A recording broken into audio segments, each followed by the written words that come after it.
miarabantsika isaky ny alatsinainy tapabolana toy izao tsika dia manaraka ny zoro eto amin'ity pejy Facebook ny ordre des journalistes de Madagascar ity. Miova endrika kely zany an'io noho ny hoe ao anatina fotoam-pifidianana zao dia misy teboka vitsivitsy reto fampatsiahivana momba ny asa fanaovan-gazety sy ny lalàna. Mavesatra kokoa ny andraikitry ny mpanao gazety rehefa fotoam-pifidianana toy izao aloha mandritra ary aorian'ny fifidianana. Izany hoe miamafy ary andao amafisina kokoa ilay fanajana ny tandroasina sy ny malinasa ny asa fanaovan-gazety na ny etika sy ny déontologie zany, satria sika mpanao gazety manana andraikitra apahafantatra hanampy ireo olom-pirenena haneho ny safidiny ao anatiny hoe fananany ny zo ara-demokratika izay. Isika mpanao gazety amin'ny vaovao marina, voamarina ary azo amarinina avoakantsika amin'ny alalan'ireny no ahafahan'ny olom-pirenena misafidy.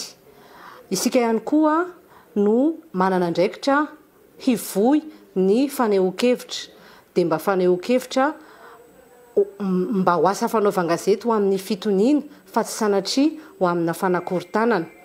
Momba ny asa fanaovan-gazety sy ny tambazotra sosialy na ny réseaux sociaux dia ampatsiahivina ihany ny voalazan'ny lalàna fa tsy voaharon'ny lalàna ireo mpanao gazety izay manao famoaham-baovao amina compte Facebook azy manokana.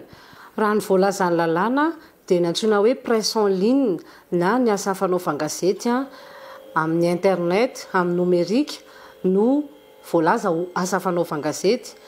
Iny no voaharon'ny lalàna. Fa raha toa ka hoe famoaham-baovao amina compte manokana amina tambazotra sosialy dia tsy asa fanaovan-gazety izay, tsy voaresaky ny lalàna, tsy voafaritra ao anatin'ny lalàna ho toy ny presse en ligne zany, dia tsy miatra ilay lalàna 24 ohatraohatra enina momba ny serasera amin'ny haino vaky jery. Amin'ireo hoe andraikitra sy adidin'ny mpanao gazety ireo misy ihany koa ny zoan'ny mpanao gazety. Zoan'ny mpanao gazety ny hitrandraka vaovao ho amin'ny fahalalahana ho amina loharanom-baovao. Zoan'ny mpanao gazety ihany koa ny arovana amin'ny fanatanterahana ny asany. Noho izany dia mamerina ihany ny antso efa natao sy ny fampatsiahivana efa nanterina ombieny hoe avelao hiasa malalaka ny mpanao gazety hitrandraka ny vaovao ho ampisitrahana n'ilay zo fototry ny olom-pirenena hahazo vaovao marina, voamarina ary azo amarinina sy vaovao maro lafy. Noho izany amina fotoam-pifidianana toy izao dia manentana indrindra ny amin'izay hoe fanajana ny zoan'ny mpanao gazety izay hitrandraka vaovao ary tsy azo sakanana amina fitrandraham-baovao izy. Voalazan'ny lalàna mazava ihany koa no hoe tsy azo atao ny misambotra na mampiditra ponja ny mpanao gazety amin'ny asa fanaovan-gazety, amin'ny asa fanaovan-gazety izay ataony.